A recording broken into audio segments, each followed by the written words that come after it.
Here we have acceleration questions and problems. Set 1, looking at question 3. How is speed represented on a speedometer? How is acceleration represented? So if I think about my speedometer on my car, right, yeah, a nice analog speedometer, 10, 20, 30, 40, 50, and so on, miles per hour. You'll recall that the speedometer, it measures speed. So the value that the little needle on the speedometer is pointing at, that is my velocity. So perhaps I am, I don't know, maybe I'm trucking along the neighborhood. And so my little needle is pointing at 25. You say, that is my speed, okay, is 25 miles per hour. It's just the value that the needle points to. What about acceleration?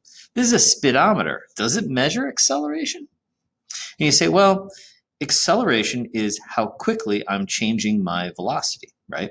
And velocity is, speed with a direction. So if I'm changing my speed, I would be accelerating, right? And so presuming that I'm going in a straight line, then I'm not changing my direction. Then if I just look at how the speed is changing, I can figure out my acceleration from that. So acceleration would be, if I could look at, maybe I'm starting at a stoplight and the needle would be down here at 0. And then I go ahead and I hit the gas and my speed starts to change. I get faster, faster, faster, faster. And the little needle sweeps up, right? Right? And so this is going to register my change in velocity. I went up from 0 to 25. I had a change of 25 miles per hour.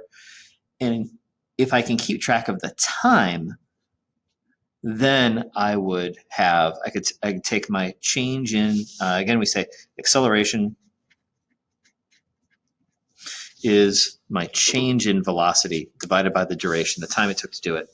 And so you say, if I could measure the time separately and look at that change in velocity divided by the time it took, that would give me actually my average acceleration. But does the speedometer keep track of that time for you? It doesn't. So technically, the speedometer isn't going to really represent your acceleration. You can look at your change in velocity with it, but you need some other tool to measure that time that it took to calculate out the acceleration.